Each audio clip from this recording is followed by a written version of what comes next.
Welcome to the second TWT Zoom call on how we as the left should respond to coronavirus and the crisis that has ensued. We're planning on running these calls every Tuesday night at 8 p.m, so please keep this time free and tune in. We currently have about 250, 300 people on the call already, which is really amazing. So thanks for joining us. And we're seeing that number keep coming up. My name's Lucy. And I'm Fergal. Welcome to our living room. We're part of the World Transform Steering Group and we'll be hosting the call tonight.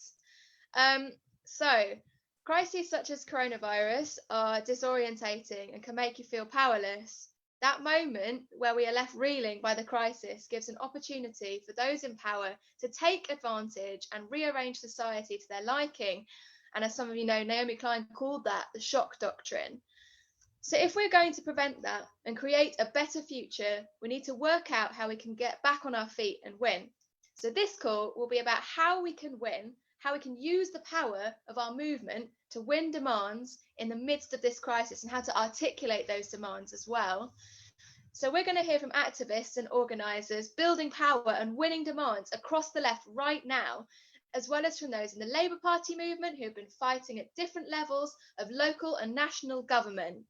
We're going to hear inspiring examples of successes, the tactics that have been used, and the strategies we will need going forward to build a united front across the Labour movement, renters movement, and the Labour Party to win those demands. Now, as we are all well aware, mass meetings and protests aren't an easy option right now. Obviously, today is the first day of lockdown. Not that we would know because we've been in here all day preparing for this Zoom call. But social distancing has left lots of us feeling disempowered and not knowing how to fight back. And lockdown is going to make this even harder. For those who are stuck at home, it's really easy to feel disconnected from our colleagues at work and from the wider movement.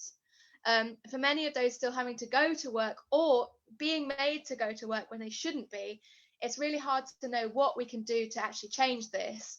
And in those key industries who are holding society together, who can barely find the time to meet with colleagues and make plans of action.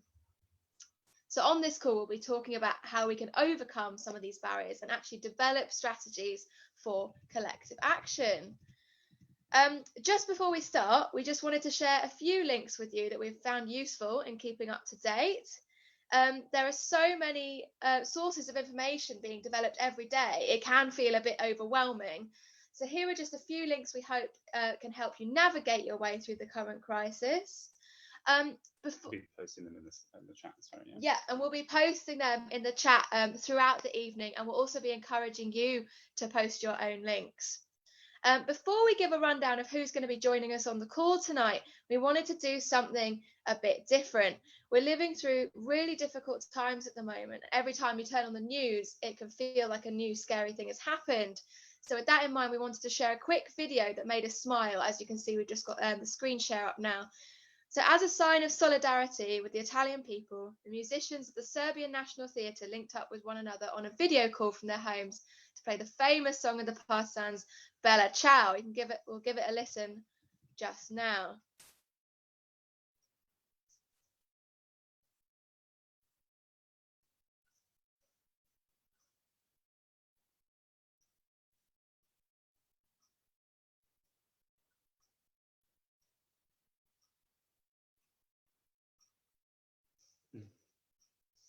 Oh, it looks like we might be having no sound there. Sorry if there's like a few, this might be a sort of technical glitch. Sorry, we've got Rory working very hard behind the scenes here to try and make sure all the technical stuff. We've asked quite a lot of him as well, to be fair, like putting in videos and songs and stuff. So maybe we could come back to that later on. It might be a nice thing to, maybe we'll just have another quick go here.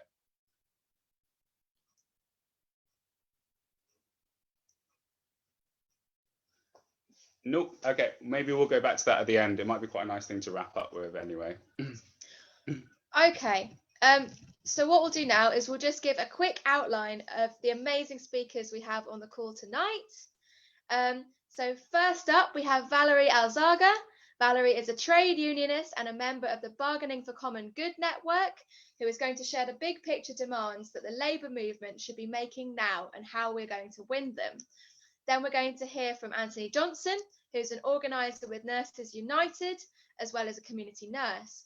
He will talk about what it's like to organise in healthcare in the midst of the crisis and what opportunities and challenges that presents.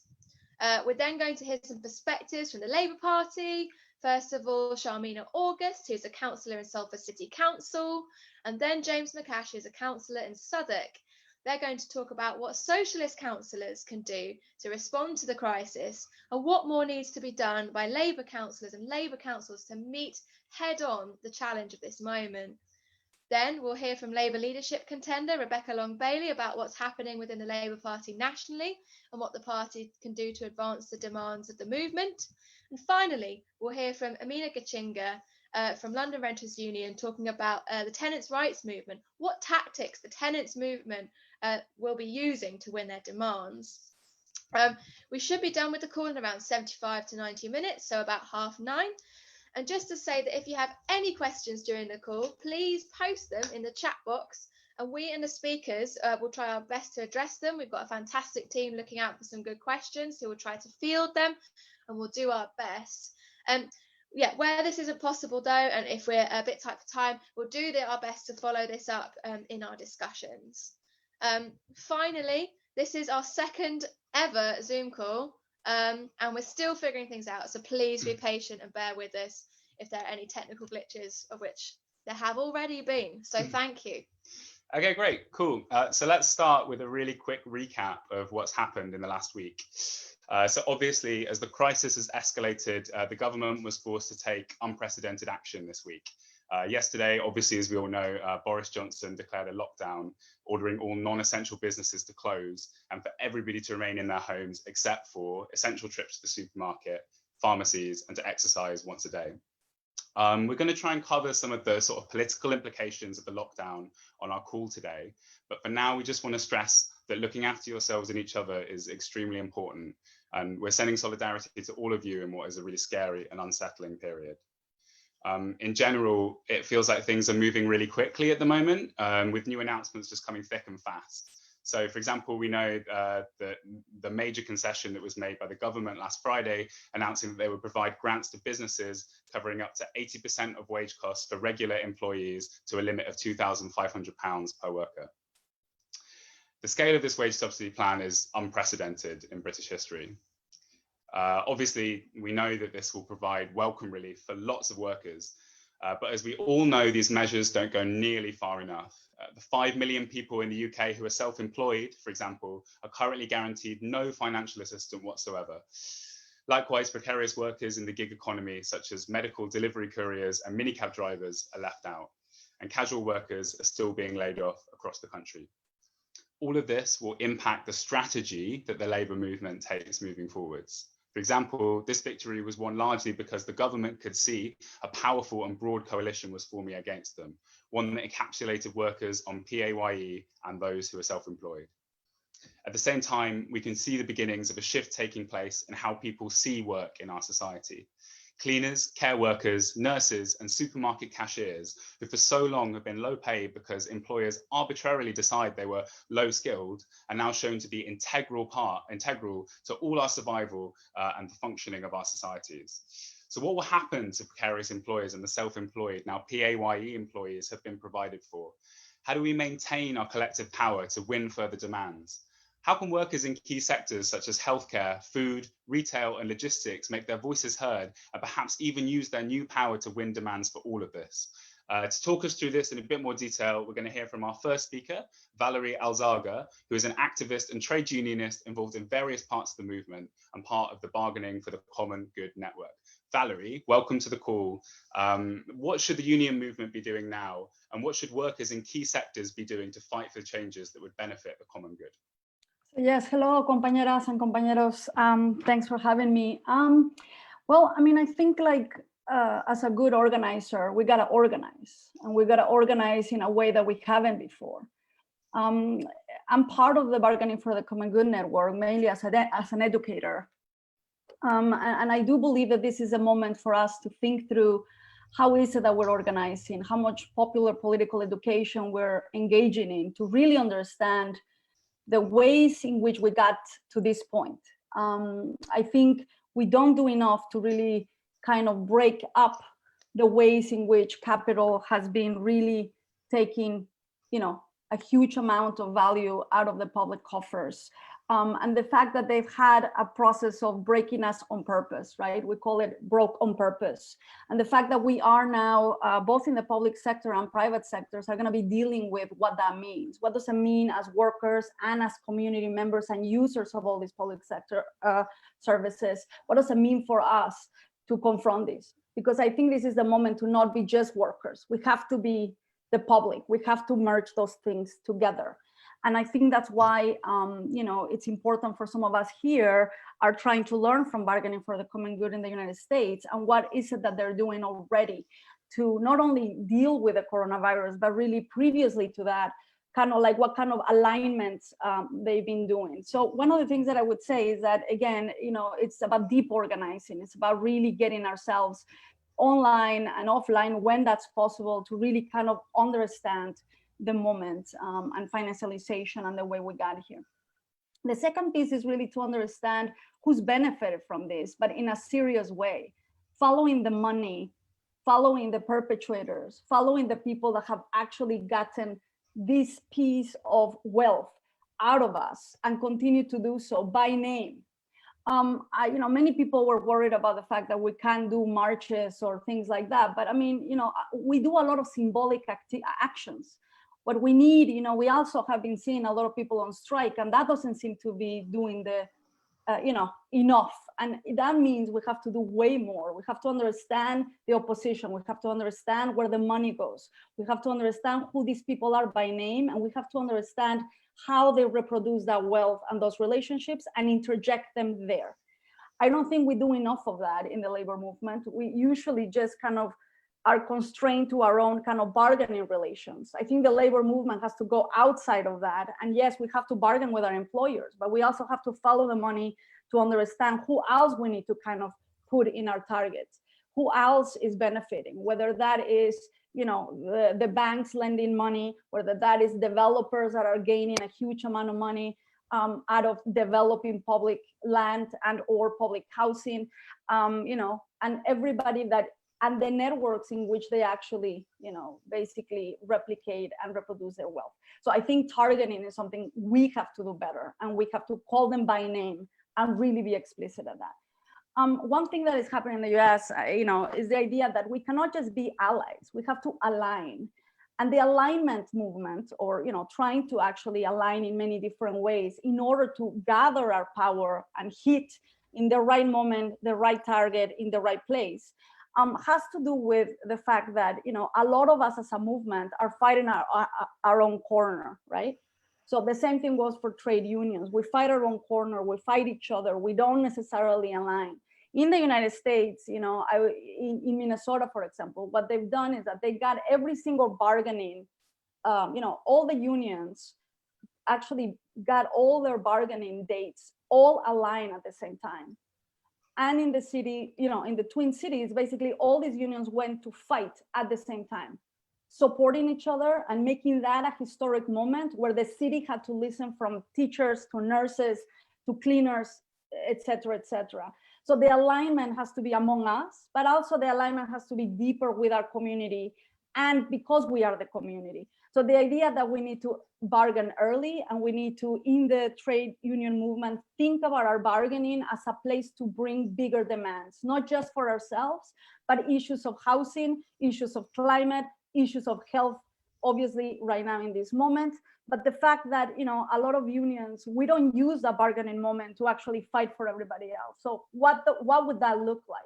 And I think in the United States, the network of bargaining for the common good includes teachers, like Chicago teachers, LA teachers, who have been putting issues of like anti-eviction, housing rights, healthcare rights, food safety for poor students, and obviously the ratios of teaching and the ratios of not only having like security and police, but actually shifting money to actually put into into practice after school programs, nurses, social care, etc. I mean, social workers, to really support students. And the fact that they're doing it with parents, and they're doing it with students, and they're doing it with allies, and that the bargaining is a common front. It's not just workers by themselves. We need to do that. A lot of us that are organizing, thinking through alignment, are thinking about how to stand up together and how to bargain together. So in the US, you have a lot of people coming into to the bargaining table with the allies themselves, right? That really freaks out the employer, but it does send a very big message that we are not, it's not divide and conquer. It's not fat union members. It's not all the poor taking advantage of the system. It's actually all of us fighting for an equality and for a better distribution of wealth against particular forces. And we have to be very clear of that. Another piece that is very important is to make central issues of racial justice and migrant rights in a moment in which nationalism and the far right are going to frame things in a way that, obviously basically benefits them. We got to be that opposite voice. We have to be the ones centering very clearly the fact of racial justice and migrant rights. I do think that we need to be bold about what we can do with our bargaining. I think we need to also imagine being so bold and so offensive in a moment of crisis, because we usually tend to just kind of fight for the moment and be very reactive. And I do think this is the moment, in a crisis moment, is the moment for us to dream and push for what does a bailout look like if we push for public ownership, especially of things that should be public and for the common good. And so I do think that our unions are at this moment, I think, doing what they need to do, which is represent members, but we cannot just be servicing or reacting. We gotta be organizing and going very offensive in the things that we're demanding with and for others. And to me, that's part of what's exciting about this moment. I do think that there is a moment of shift politically that we need to also ally with folks and networks and movements and the users and the public and the patients and everybody we touch in a way that we haven't been able to do. That means we have to put resources into this as well. And for me, that's an important shift. The unions have to organize and put money into campaigning. The same thing goes for the political movements and the political parties and any organization. But we are going to be, after this tremendous calamity, we are going to be looking at a huge amount of austerity and a way in which capital is going to re-engineer a way to keep extracting value. And we got to be ready for that. And the labor movement, I believe, is, it's powerful. We can be powerful. We can be bold. And we need to dream that, and we need to push on that. And I think in the US, that's what we're seeing with the teachers' unions. That's what we're seeing in places like Minnesota. That's what we're seeing with them coming together about climate change in a couple of weeks, bringing unions and environmental justice groups and different organizations all coming together to imagine what is it that we all can do together to demand climate justice, to demand just transitions, and to demand actually good jobs that come out of that.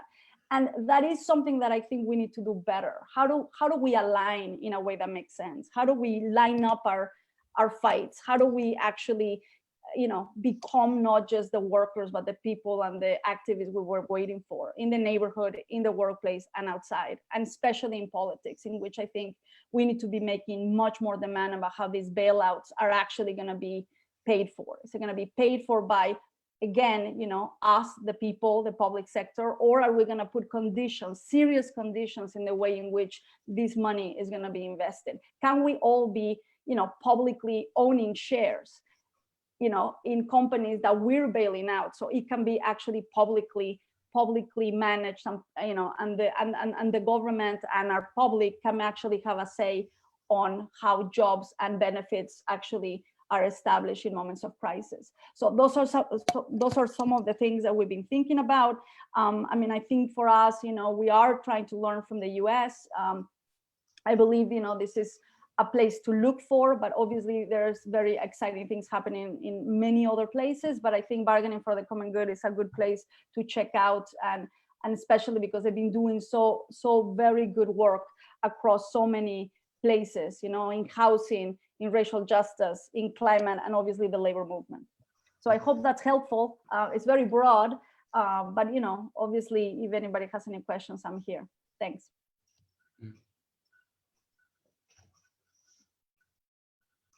All right. Thanks so much for that, Valery. And thank you so much for joining us. That was a really helpful big picture of what the labour movement should be doing right now. We'd love to take questions, but we're going to have to move forward. But we'll try and take some of the amazing questions that are coming up and try and build that into how we move forward with the discussion, how we wrap it up at the end. So thanks so much, Valery. We've spoken a bit about the need to organise workers in key sectors, which I know you touched upon.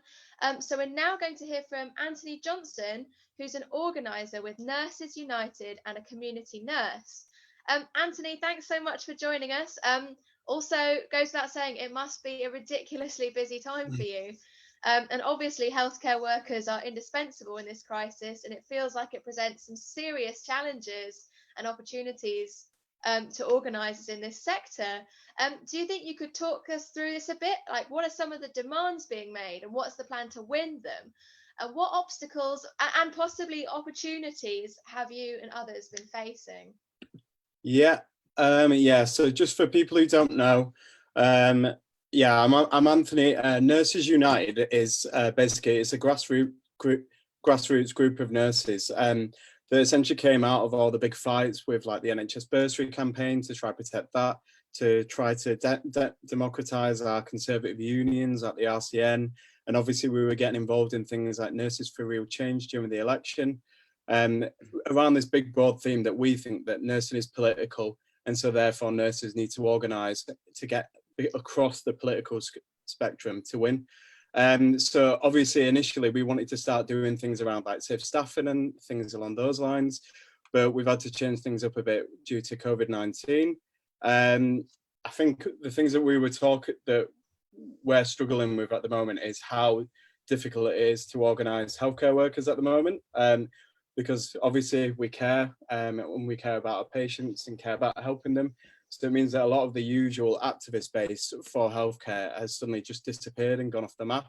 I think Yanis was going and talking about this last week, about how it really is going to have to be a case that, you know, the wider movement across the left is going to have to step up to try to help us during this crisis, because even I'm still practicing as a nurse, and even when I'm going out on shift in the community, sometimes we're not even getting alcohol gel.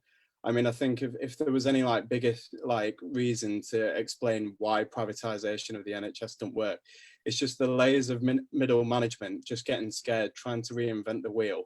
And then, you know, we've still got cases of people visiting, you know, patients that they don't need to see without protective equipment, not having obviously alcohol gel, and we still haven't got testing. So you've got staff self-isolating for weeks now. So yeah, it has been challenging. And then for us, especially as like Nurses United and stuff, but also the wider unions involved in healthcare, I think the problem we have is that we're going to be firefighting for quite a lot of this crisis, and just being reactive and responding to things. So, I mean, you've got things like East London's Workers Solidarity, who are going and trying to bring up stuff around like outsourced workers, because there has been already recommendations from the NHS that, you know, people like your cleaners, all these outsourced staff, all your bank NHS staff, they're all entitled to sick pay while they're self-isolating, but that's still not getting down and communicated to workers. And so if people are able to, obviously across, you know, the world transformed, are able to get that out there to cleaners, it's just to tell them that they are able to and entitled to be paid. And the other big problem we've been having across, you know, healthcare is the fact that when we've banned mass gatherings, it's then meant that we can't even have staff sides. So unions are really struggling to get in touch with their members. And so it's just letting members know that is, you know, across like all your big ones like Unison, Unite, GMB, but also like the RCN and the BMA, that they need to be ringing in just like the normal lines, telephone lines for their unions, because that's the only way that the union's going to be able to find out where things are going wrong. So for us, that's meant that one of the big things that we're probably going to do is, obviously we've sent out our petition of like key demands alongside Keep Our NHS Public to try talk about like how we need to have more protective equipment, how we need to have testing for staff, how realistically we need to be giving training to staff, because you know, I'm a community nurse. I don't know why the government seems to think that I'm just going to be able to walk in there and deal with a patient on a ventilator. But also one of the things that we are going to end up doing, and it would be really helpful if people would push that out there, is we're going to be developing a safety tool to try highlight where things aren't in place for staff, because that's just, it is a do or die moment for us. I mean, if you look at the stats that are coming outside of Italy and China, we're talking about something like 20% of healthcare staff themselves ending up in intensive care. So we need to, we definitely need to be highlighting and putting pressure on the government through the media where they're not putting protective equipment in place, which is the reason why we're doing that.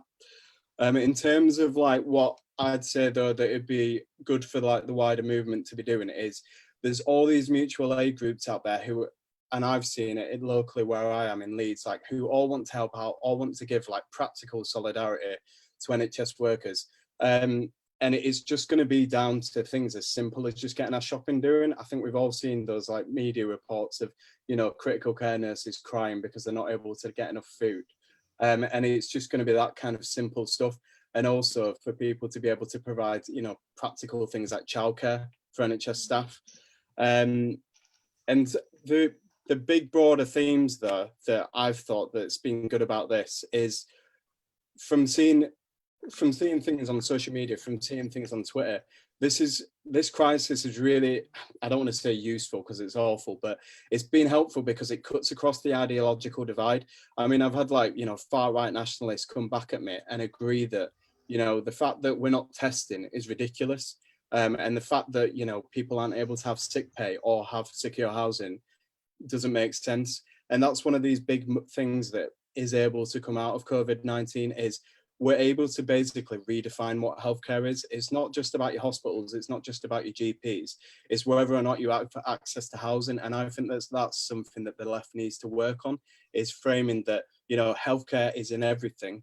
And if you don't go safeguard these, you know, big practical things that the, you know, the trade union movement are asking for, like sick pay, then it's going to cripple the NHS, it's going to cripple your healthcare system. And that's how I think people should be framing it, is we're not doing this just for, you know, like somebody else, you're doing it for yourself. That's the whole reason why you have to work together in these kind of crises. The last thing though that I'd just like to bring up is like another campaign that people should really get behind is, for those who've heard of Just Treatment, I don't know if you know, but it's very likely that a lot of the treatments, including the vaccine for COVID-19, is probably not going to be free, because you're going to have a large amounts of the private sector to getting involved with it. And so when they produce things like their patients charter and their requirements for, like, you know, how it should be, because if it's all publicly financed, which a lot of vaccinations are, it should all be publicly available and publicly free to use across the globe, not just in the UK. Cheers. Cool. Thank you so much, Anthony. Like, we really appreciate you coming and joining us. There's obviously like loads of really harrowing examples that you just said of the stress that healthcare workers are under. So like, I'm sure I speak for everyone on this call when I say like a massive thank you to you and everybody working on the front line of healthcare right now. We obviously all want to do our best to support you in your struggles and just use our collective power to help win those demands that you're talking about. So in the future, it'd be great to talk more about how we could do that as TWT as well. So thank you so much for joining us. So before we move on to our next speaker, we wanted to give like a couple of practical examples of things that people could do at home to support organising that's happening right now, a bit like what Anthony was talking about. So comrades in some of the smaller unions like IWGB and United Voices of the World have been really active recently, holding employers and the government to account for not protecting precarious workers. We're now going to post some links in the chat about how you can support them. For example, by donating to the IWGB's fundraiser to sue the government over their failure to protect precarious workers. You can also sign up to be a volunteer with IWGB or join the Shame Factory, which is a new WhatsApp group dedicated to the coordinating and shaming of rogue employers. So you should definitely do that. On top of these, we're also going to share like a couple of links to a few petitions that are happening right now. So one for the JCWI from the Joint Council for the Welfare of Immigrants to support migrants during the crisis, and one from Detention Action for the government to end immigration detention. So please do check those links, get involved and join a union. We thought it'd be good just maybe if you could to hear a couple of suggestions of useful things that other people are doing as well. So if you want to post any suggestions for things that you want other people to do in the chat, we'll do our best to sort of collate them at the end of the meeting. Cool.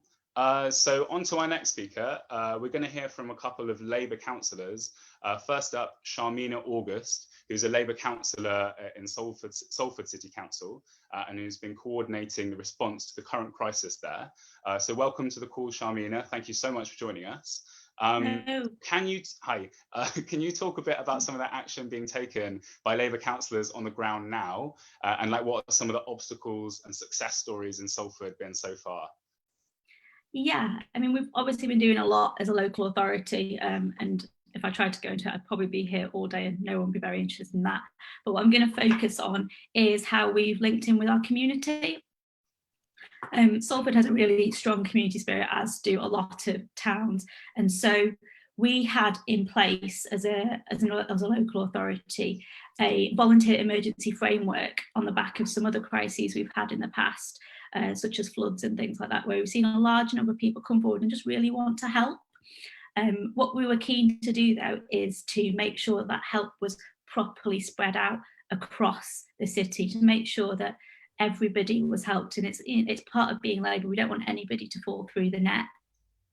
So what we've done is, when we saw this crisis emerging, we saw very quickly that we were going to need a lot of help, and we weren't really willing to wait for the Conservative government to give us direction on that, because we felt that they were working a little bit too slowly and we weren't really agreeing with some of their projections as to what might be necessary. So we started working on this a while ago, and we put out a call for volunteers. We've had over 700 people come forward as volunteers and say they want to help, and over 200 of them actually have DBS checks already. And what we've seen across the country is a lot of mutual aid organisations sort of popping up in smaller groups, and it's fantastic, the sort of community spirit that's gone across the country. But what it does rely on a little bit is individuals sort of happening upon help, or just a certain person happening to be reached by that organisation, and we wanted to make sure that it was properly coordinated in Salford. So in Salford, if you need help, there is one phone number to call, or there's one web form to fill out. So whether that means you have a little bit of trouble getting your shopping, but you're not in a financial crisis, or you are in full crisis, you have symptoms, your utilities have been switched off, anything between that, it's the same number, you phone in. So if you phoned in and you had some trouble getting you shopping, we would get you a volunteer. If you phoned in and your utilities were about to be switched off and you had symptoms and a whole range of other stuff, we would sort that out for you as well. And what we wanted to do is really bring community and council together. And I think that's one of the keys to a strong Labour council, is making sure that we work with our people. So once we'd done that, we also had to think about what other things our volunteers might want to do as the crisis developed. So we have examples of, so for example, the other day, Salford Royal Hospital had a desperate need to get a lot of things delivered, and they literally didn't have enough delivery drivers. So we got 20 volunteers and we got stuff delivered for them. And we're thinking creatively going forward as well. So if we had a problem with carers, with vulnerable people, who used to get around on public transport, we're thinking, could we just get a volunteer to drive them around from house to house each day? Because a lot of people, when they think about volunteering in this crisis, they're thinking about food parcels and things like that. And whilst that's important, unfortunately, we've had 10 years of austerity and services are on their knees. So we are having to patch things up a little bit. In terms of some of the obstacles we've faced, it's that old-fashioned thing of political government versus non-political government. So trying to convince our officers who are advising us that maybe we shouldn't be providing to everybody and we should be means testing things, or that we're running too quickly. So we did have our advice saying that we shouldn't be providing to all, we should be looking at who's most desperate. And we pushed back on that as Labour politicians and saying, actually, we think there should be a universal service because vulnerabilities are going to change over this crisis. We had them telling us we were going too fast and wanting us to be in a situation like the government is just asking for volunteers today instead of us doing it when we first saw this coming up. And that's, I think, why it's important for you to have strong Labour councillors as well to push back on these things. We're really lucky in Salford, we're a strong socialist council, and that's why we've had these things in place. So when they were talking about trying to deal with people on free school meals, for example, who aren't in school anymore, Salford already does a holiday hunger programme. So we were set up for things like that, because it's something that as socialists we find very important. And also, now that we have this network of hundreds of people across the city who want to come together, we're hoping to use it as a vehicle going forward for other campaigns. So if we have people who are passionate about their community, maybe they can campaign on things in the future, or it could be holiday hunger, it could be winter fuel poverty, anything like that, just to sort of not politicise everybody in an overtly Labour way, but to bring people together and what's important to them. Thanks so much, Sharmina. That was really fab. If I could just follow up, if you don't mind, on one thing, because I'm seeing a couple of good questions come through. And what your council have done by coming together and actually providing this service is really incredible. But also I wanted to ask, were there any demands that you were actually able to follow up from having your strong socialist council, like, for example, rent freezes or council tax freezes? Were you able to get any of those demands through? Yeah, so we've talked to all of our registered housing providers. Nobody's going to be evicted during this period of time. Recently, one of them had already put through a small increase, but that was long before the crisis was clear to us. But we made sure that that's not going to happen. Our landlords team, we have a very, very extensive database of all our landlords in the city, and we're making sure we talk to our landlords and so they know the support that's out there, that so they don't have to evict people in these situations. We're very, very keen to make sure that nobody is put out by this crisis, and there is a lot of support available. Fortunately, there's not enough support coming from government, but as a local authority, we're doing what we can. Thanks so much. And I just want to say, I think that's really important that you've shared that with us, because there aren't that many councils doing that, and it's really incredible that you've actually managed to push that through. And I think councils could do really well to actually follow what Salford is doing. So I think it's really important that we spread and share these ideas as comrades. So thank you. Thanks so much. So before we move to our next speaker, I just want to take this opportunity to plug the TWT Supporters Network. The coronavirus crisis poses an existential threat to independent grassroots organisations like TWT. And in this time of global crisis and uncertainty, collective political education on the left is more important than ever, yet we are running on a shoestring budget. We know many people are in tough financial situations, especially right now, and we'll always ensure that content like this call is free of charge to everyone.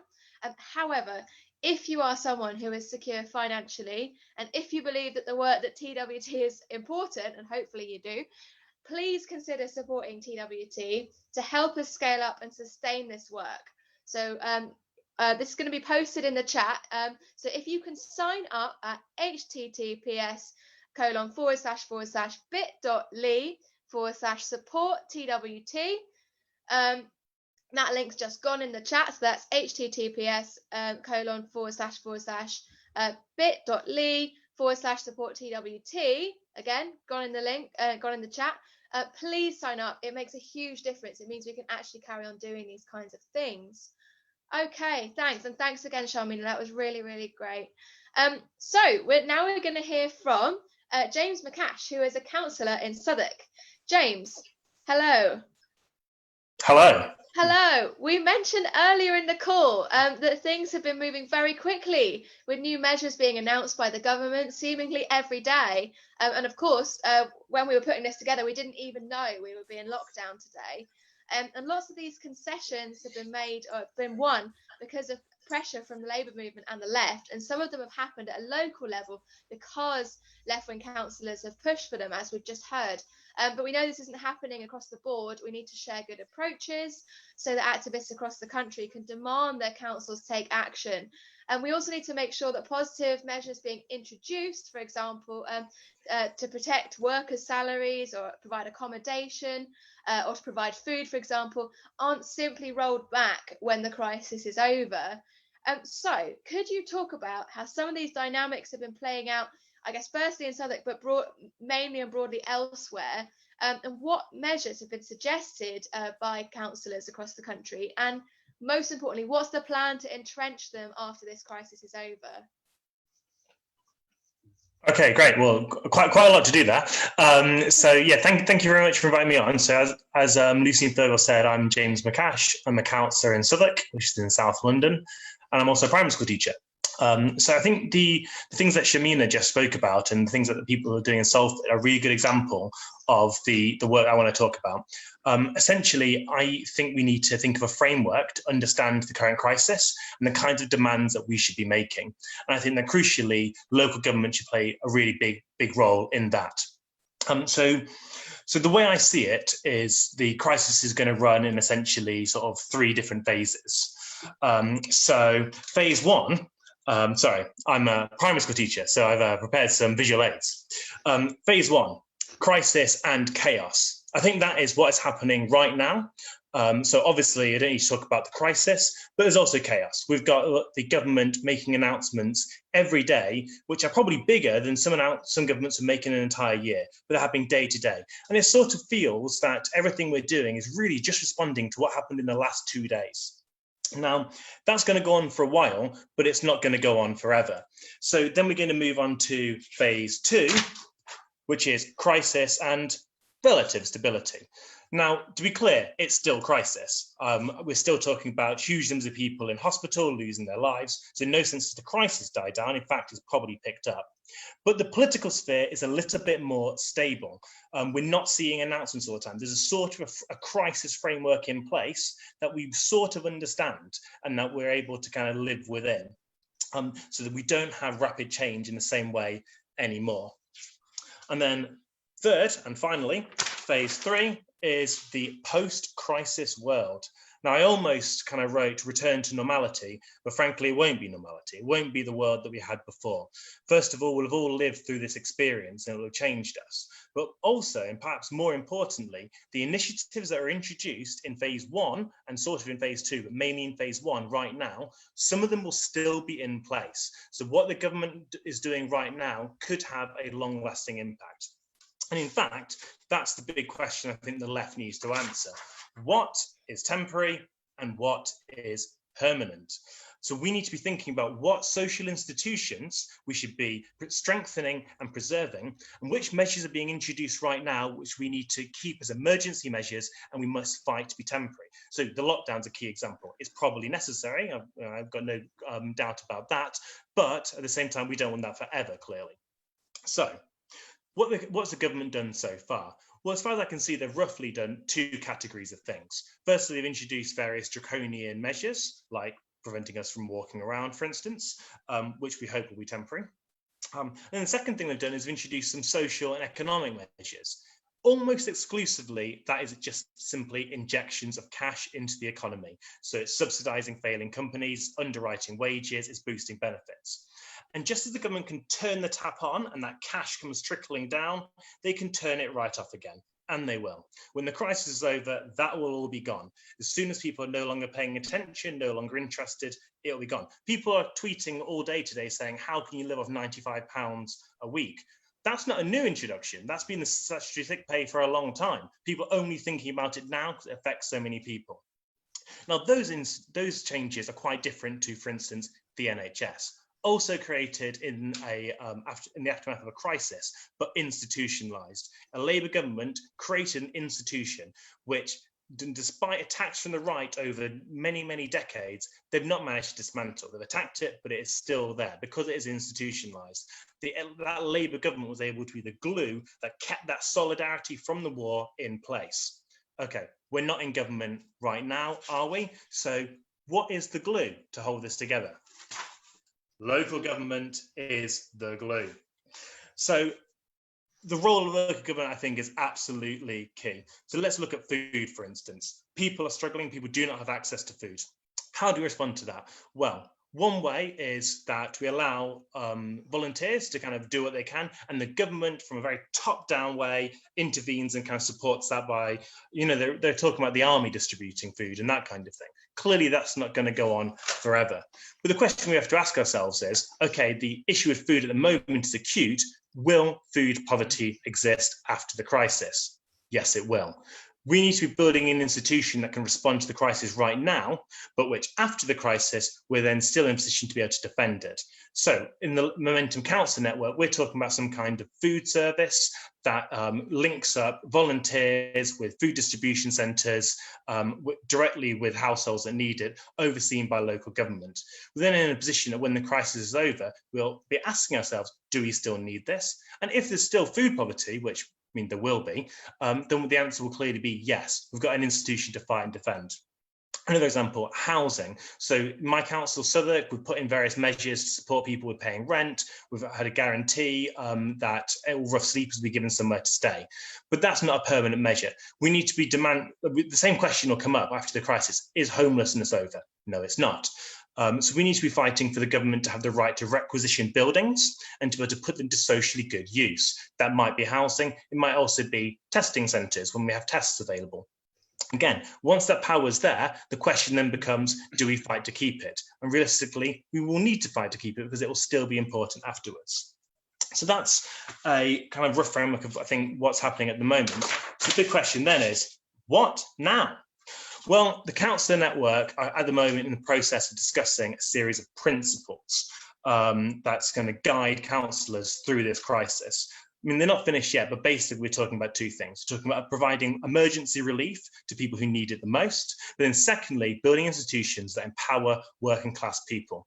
When those are out, we all have a role to play to push councils, particularly Labour councils, but all councils, to implementing those things so we can firstly respond to the crisis, but also so we can contribute towards building socialism.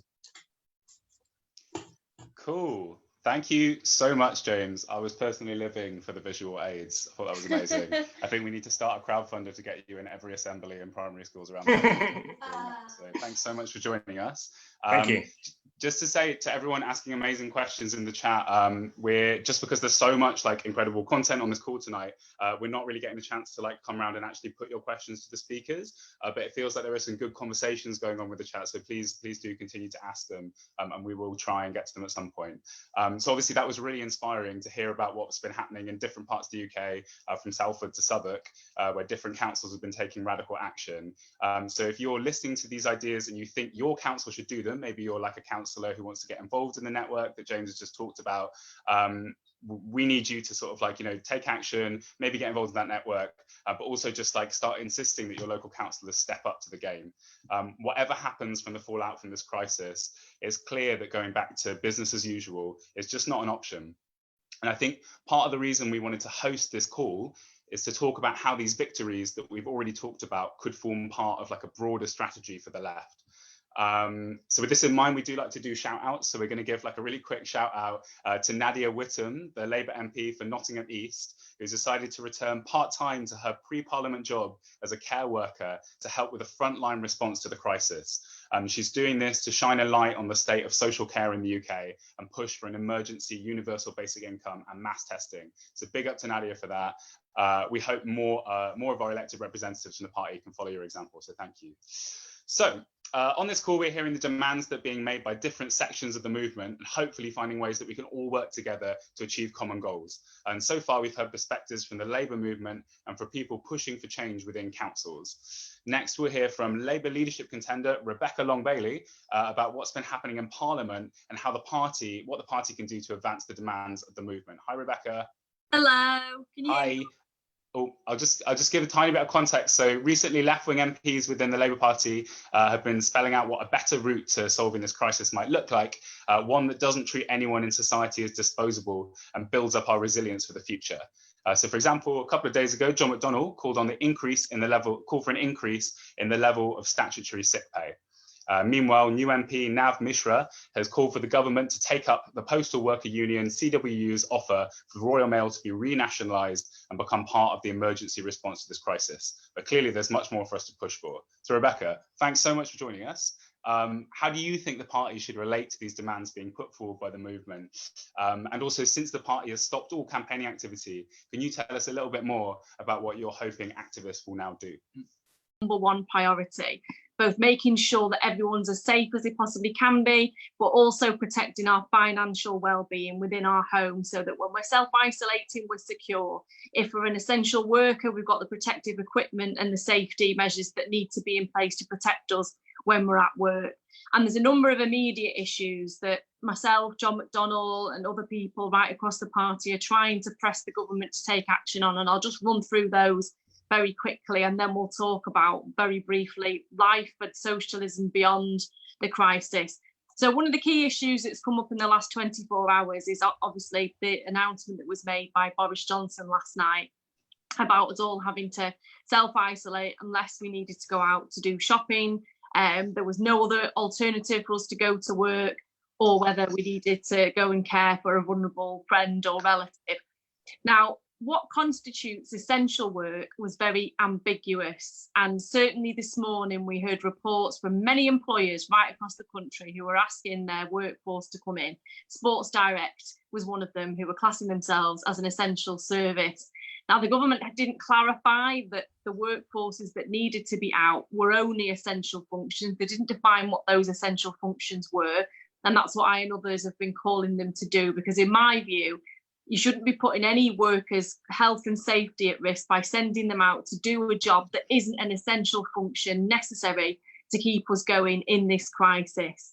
And there are examples all over the country at the moment. I had one MP telling me about a warehouse that distributes clothing online, and their workforce was all sent in together and they weren't adopting the 2-metre social distancing rule. Building sites and construction workers have been sent to work in many areas today. And again, it's difficult for them to look at the 2-metre social distancing rule. So we need to push for that clear guidance as quickly as possible, because it means the difference between making sure those workers themselves are safe, but also making sure that our NHS is capable of coping with this crisis. The second issue that's a critical issue, and Anthony's already raised this, is about protective equipment and PPE for NHS frontline staff particularly, but also for all workers who are front-facing in this crisis. And that goes all the way through from your Royal Mail delivery drivers who are posting letters every day, all the way through to people working in supermarkets and giving us our food when we go to do our weekly shop. They should be given the protective equipment that makes them feel reassured in coming to work every day. And at the moment, a lot of those workers aren't, particularly those in the NHS. And we've all saw the horrific stories of, I think it was a doctor the other day who had to put a plastic bag around the head because they'd run out of protective equipment. And that's before we even move on to the machinery itself, the ventilators that the NHS needs, where we need to press the government to update us and roll out plans as to how they're working with manufacturers to make sure that those ventilating machinery are produced as quickly and as urgently as possible, alongside testing kits as well, because we're way behind other countries on testing. And the World Health Organization said only last week, test, test, test. So we've got no idea what the accurate numbers are in the UK of people with coronavirus at the moment. And we need to be able to get a handle on that. And that requires us having mass amounts of testing equipment available. We've talked already, a number of contributions have been made about food and food security. And so far we've heard very little from the government in terms of what their emergency plans are in relation to food security. They tried to reassure us by saying that there was enough food in the supply chain, but that doesn't fit with people's experiences when they go to supermarkets and they see that the shelves are bare, and it's causing a lot of extreme concern right up and down the country. And what myself and others in the Labour Party have been trying to call for is the implementation of what I've called a national food service, where all of the empty leisure spaces, the cinemas that aren't used anymore, will be used as storage facilities for emergency food.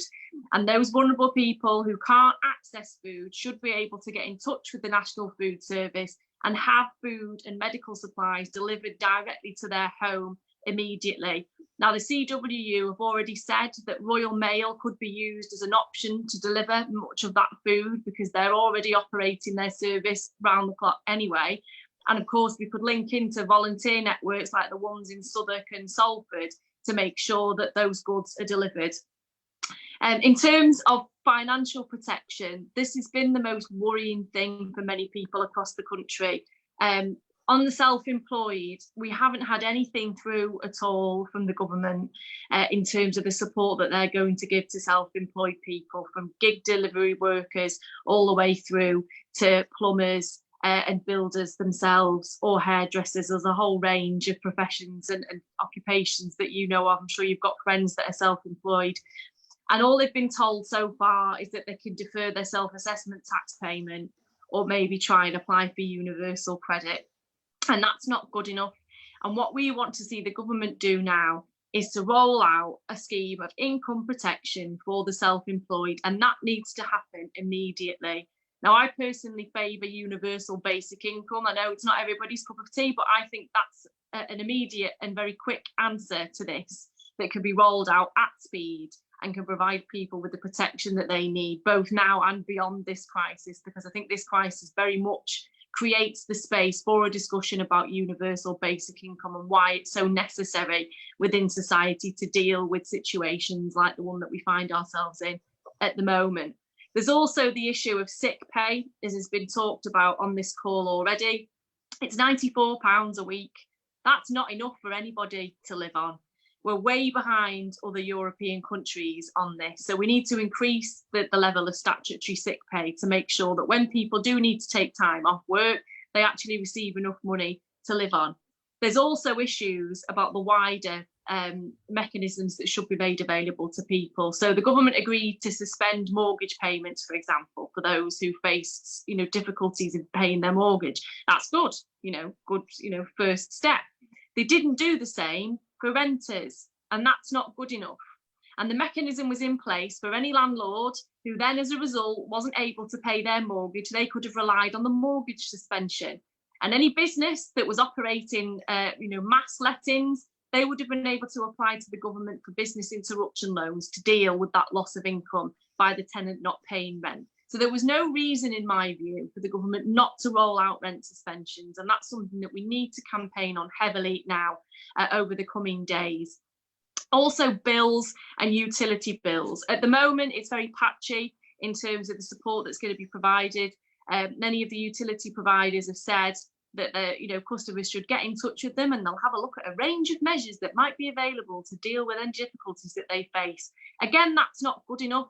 And we want to see government direct that there is a moratorium on utility bills so that people can not have to struggle throughout this crisis.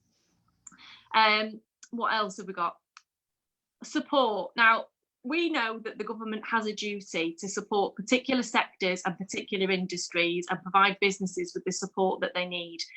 But what we need to call for in the movement, and we've been doing this within the Labour Party, but with so much else going on in terms of people's well-being and public safety, this really hasn't featured much in the press. It's calling for conditionality. So if large amounts of government investment are going to be used to save particular sectors, we want to see in return equity stakes, public ownership. We want to see conditions that the workforce will be paid and treated well. We want to see that trade unions have access to those workplaces so that when we come out of this crisis, we can start to build an economy that looks after people within our community, and we're not left in a situation that we find ourselves at the moment. On mutual aid groups themselves, now, what we've done in the campaign, we've asked our activists, and we've had so many brilliant people that have come to help out as part of the leadership campaign.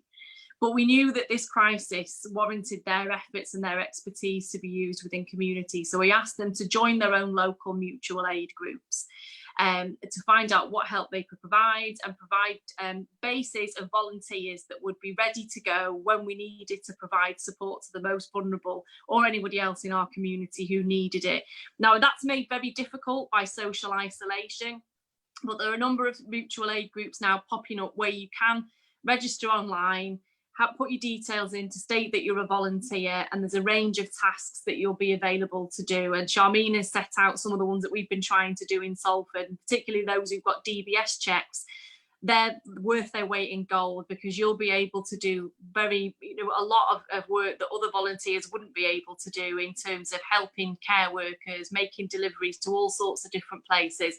And that's going to be vital, because we haven't seen so far the government's emergency plan, as I've said, in relation to food delivery, and we need to make sure that we aren't lacking in our communities if the time comes, and please God it doesn't, but if it does, we want to make sure that we've organised our people on the ground to provide the support that is needed at this time. Now, as we come out of this crisis, and I'll stop talking in a minute because I've been going on for ages, but as we come out of this crisis, one of the things that this crisis has shown us, apart from solidarity and how amazing our communities are, because we knew that that strength and that love was there, it's also the fragility of all of our existences. No matter what income we're on, where we were from, whatever our postcode, whatever our profession was, we are one paycheck away from absolute economic disaster. And we didn't have an adequate safety net to fall back on. And we need to make sure that we demand, as we leave this crisis, for an economic model that protects all of us. And that's socialism. And I think the case in this crisis is very strongly being made for socialism. And we need to make sure that people don't forget that all of the support that we're pushing for, it is socialism. And that's all I've got to say. Thank you very much. Thanks so much, Rebecca. That was really fantastic. It was really great that you could join us on the call this evening, and I just want to say a huge thank you as well for joining at the beginning and listening to all the perspectives of everyone that they've given, and that really means a lot. Also, really looking forward to working in the next few months to actually put forward a collective strategy of action in the next few months that we can all be working on, from Labour members to activists to unions. And also best of luck in the leadership election. So thanks so much for joining us. Okay, right, now we're going to hear from our final speaker, the amazing Amina Gichinga, who is an organiser with the London Renters Union, and she's going to talk a bit about the tenants movement. I'm sure that loads of the hundreds of people on this call will be private renters. We're private renters. It sucks. And as you're probably all too aware, despite the government offering a mortgage holiday to landlords whose tenants are experiencing financial difficulties as a result of the crisis, there has been little to no security offered to renters. There has been naffle. So lots of people have been saying that with so many renters in precarious employment, we need maybe do we need a rent freeze until the crisis is over? So Amina, what demands are people within the tenant movement making, and what are some of the steps that we might want to take to win them? Yeah, thank you so much for having me. I'm sorry I've only just joined, but I joined for the important bit, which is we need socialism. Boom. Yeah, we do.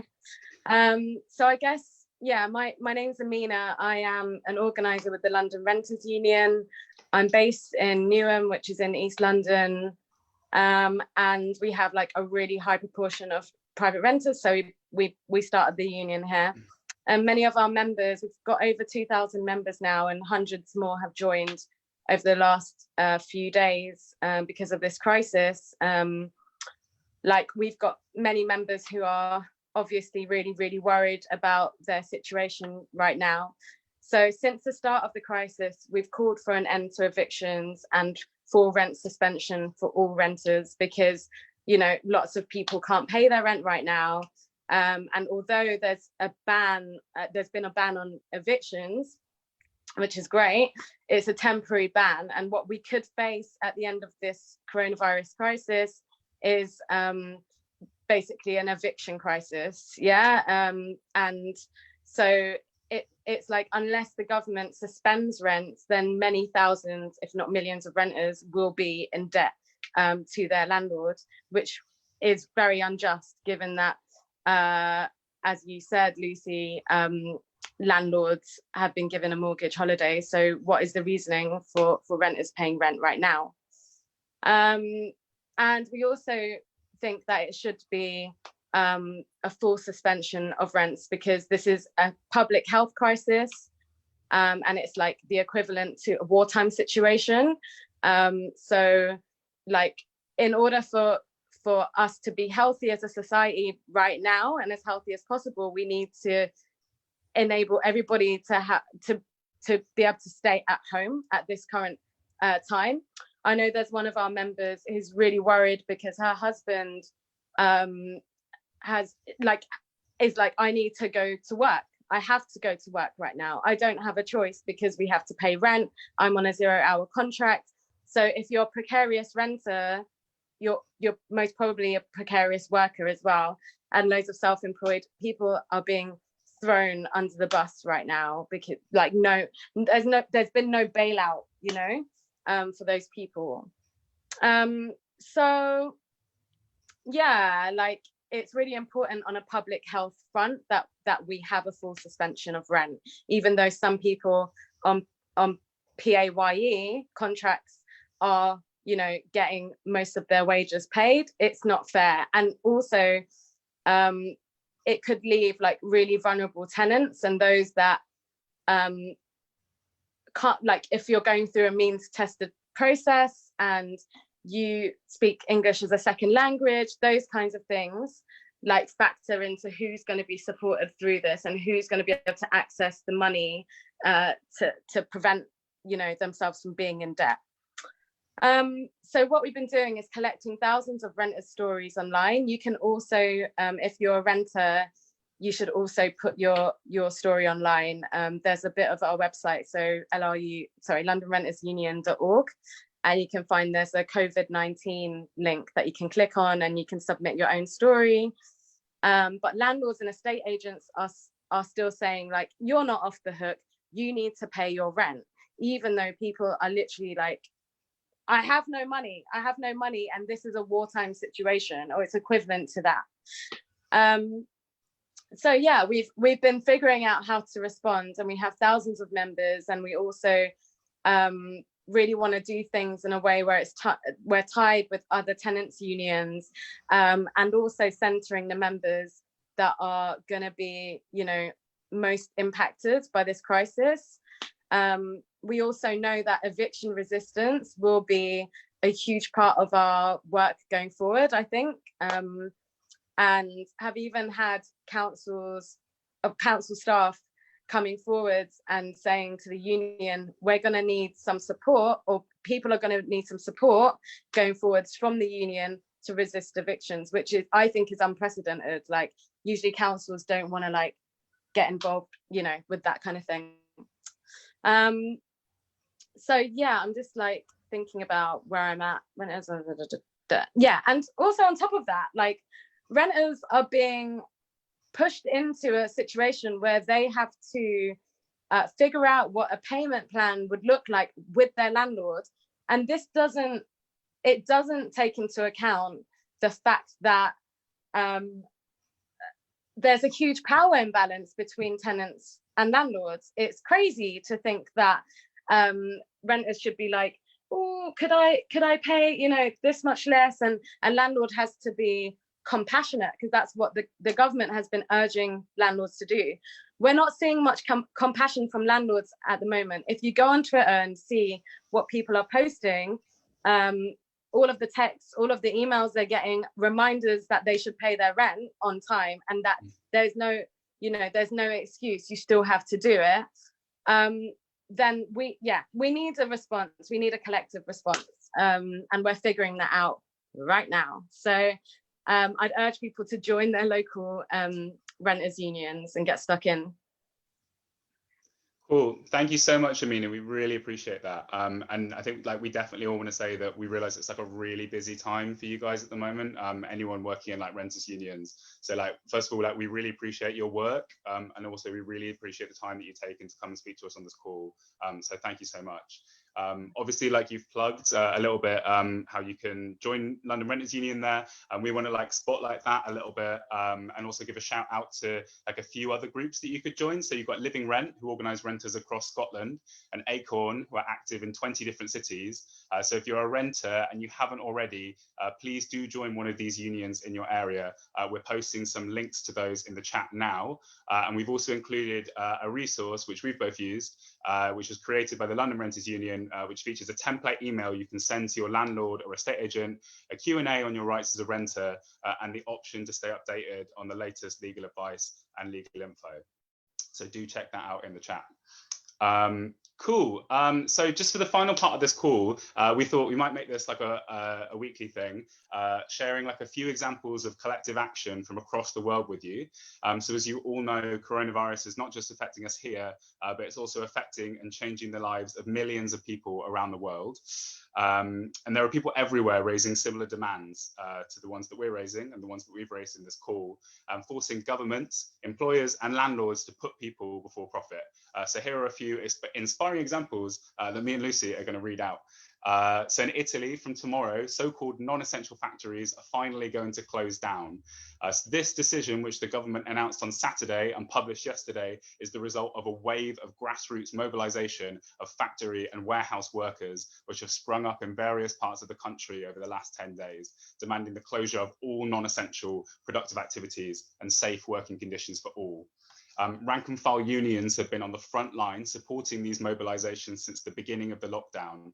The major trade union confederations have instead been, until the last weekend, more timid, preferring to attempt the road of dialogue with the government. However, the government's decision to finally implement a more comprehensive shutdown of factories does not mean that the situation is settled. Following pressures from manufacturing business groups, the list of sectors which would still be allowed to be operational remains very long. And according to the current text of the law, it would be easy for many firms to find a way around restrictions and remain open. So that is why all major Italian unions have threatened a general strike from tomorrow to demand a more extensive shutdown. Talks with the government are currently ongoing to see if a resolution could be found. Otherwise, workers all over the country will start taking industrial action tomorrow. Woo! Amazing. In Germany, the Alliance, and I'm going to try and pronounce this, the Mietenwahnsinn, Rental Madness, is campaigning in Berlin to stop evictions, legalise squatting of empty flats, and achieve the closure of refugee camps and inhumane housing. They were supposed to hold a big demonstration this Saturday. Since then, they have had to cancel it. They are now planning a balcony or window demonstration on Saturday. Activists are asked to make posters and banners to hang out of their windows and balconies. And then at 6 p.m, everyone will stand at their windows and make as much noise as they can using pots and pans and chanting. They have combined this with a social media campaign. All participants are asked to get creative at home and take pictures with homemade signs and post them on the hashtag Housing Action Day 2020. Together against Corona.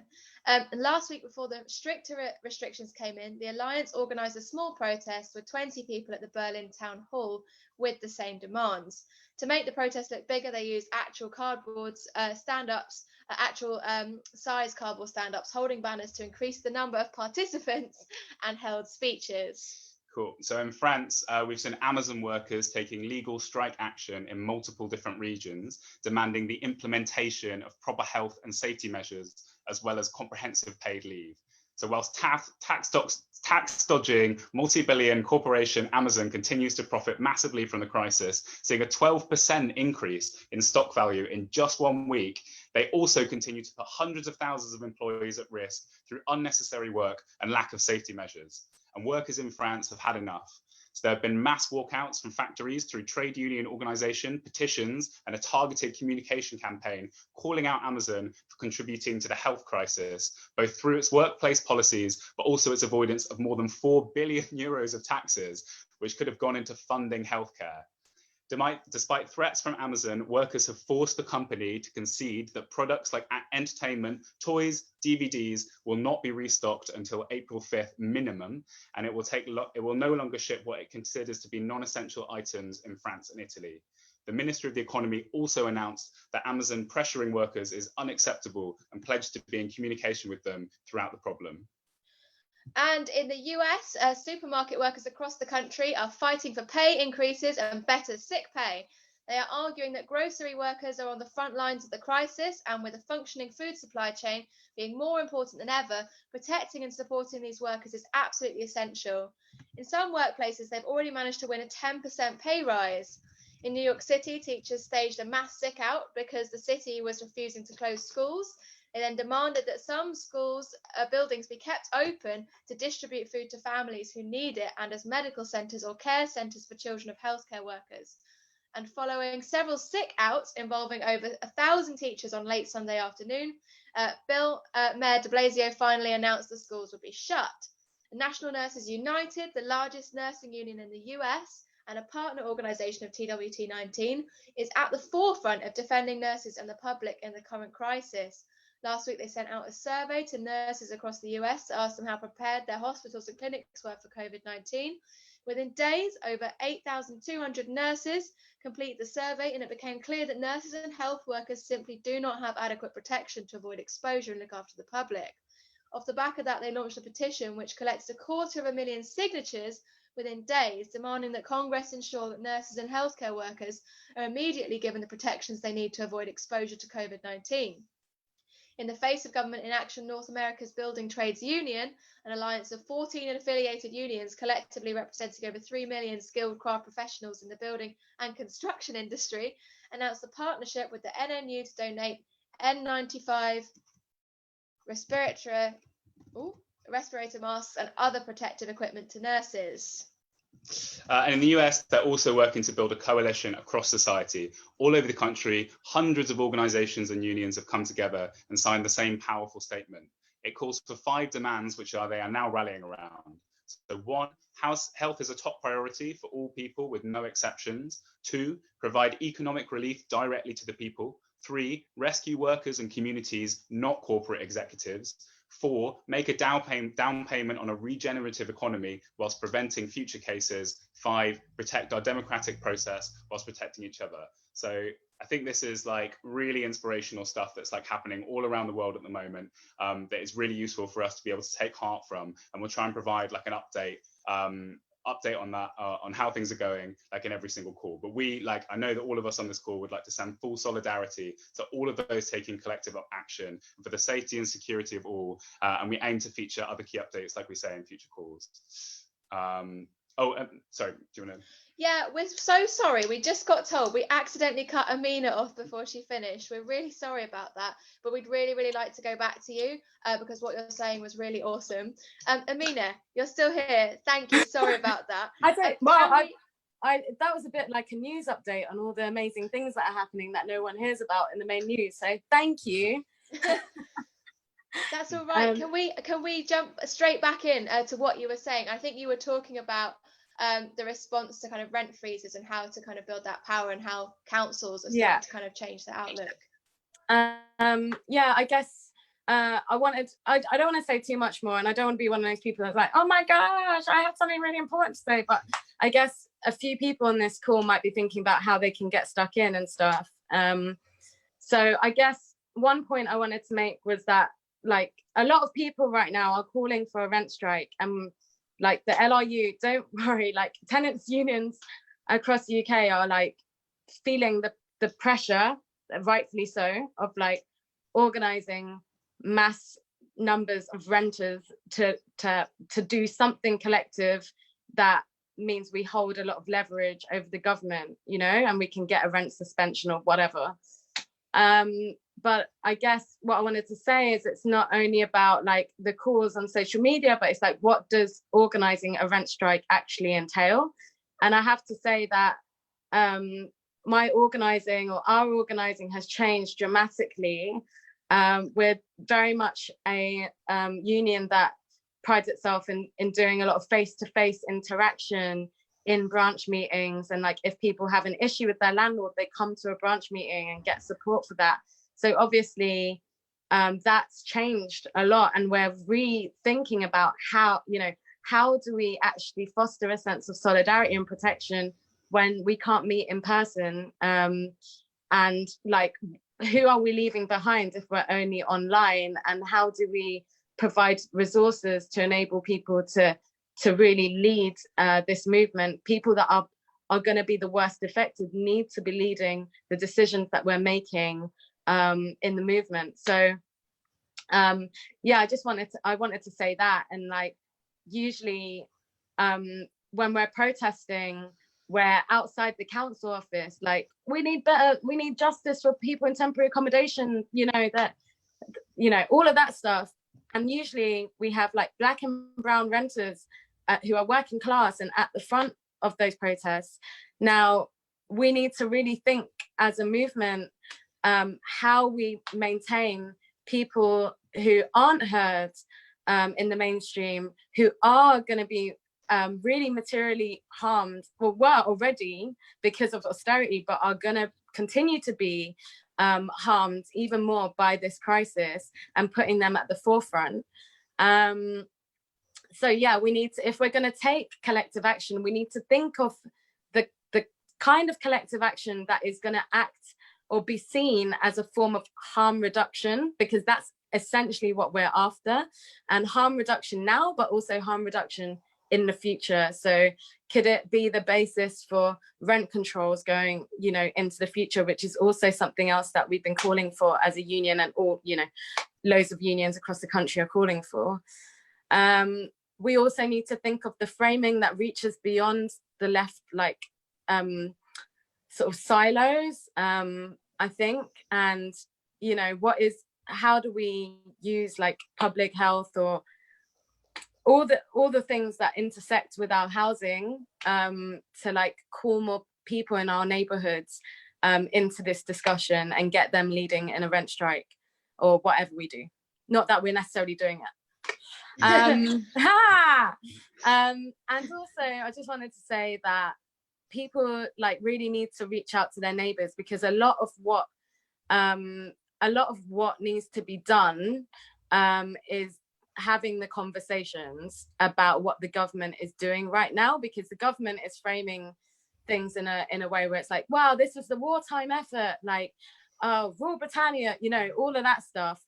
And really what they failed to, it's 10 years of austerity now, do you know what I mean? Like our NHS is crumbling in this crisis for a reason, and it's not, you know, like, sure, we need our neighbours to reach out, but that's because we don't have a government that is doing enough, do you know what I mean? So it's like, we need to be having these conversations with our neighbours, and that is the work that everybody can do. And when I say conversation, I mean it's listening. What is your neighbour going through? Like, what, you know, can they pay their rent? And saying that, are you able to pay your rent right now? How many more months do you have until you're in a crisis and you're paying debt? You're in debt. So these are the kinds of things we can do, fostering solidarity and providing spaces of protection emotionally and like, material protection for renters and everybody else in society. And whatever action we take collectively needs to be backed by Labour. But at the same time, Labour has to be held to account locally by our unions or by, you know, whatever, by our communities for like complicity with austerity sometimes, or the decisions that have been made, so that we don't have safe housing at this point for everybody, you know. So those are some of the things I wanted to say, and now I'm going to say cheerio. Thank you. Thank you. Cool. Thank you. Thanks so much, Amina. I like this. Feels like a really good note to end on, sort of like wrapping some of the things up. And thanks again for coming to join us. And thank you to everybody for joining the call. So just before we go, really quickly, we do want to remind you to look after yourself.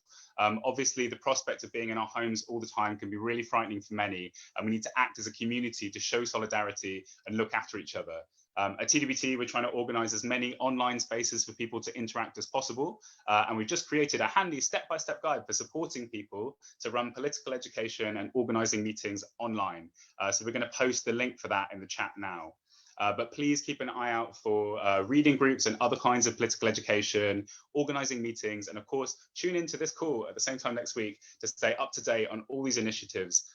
Please sign up for our mailing list to find out about these, by the way. The link is also in the chat.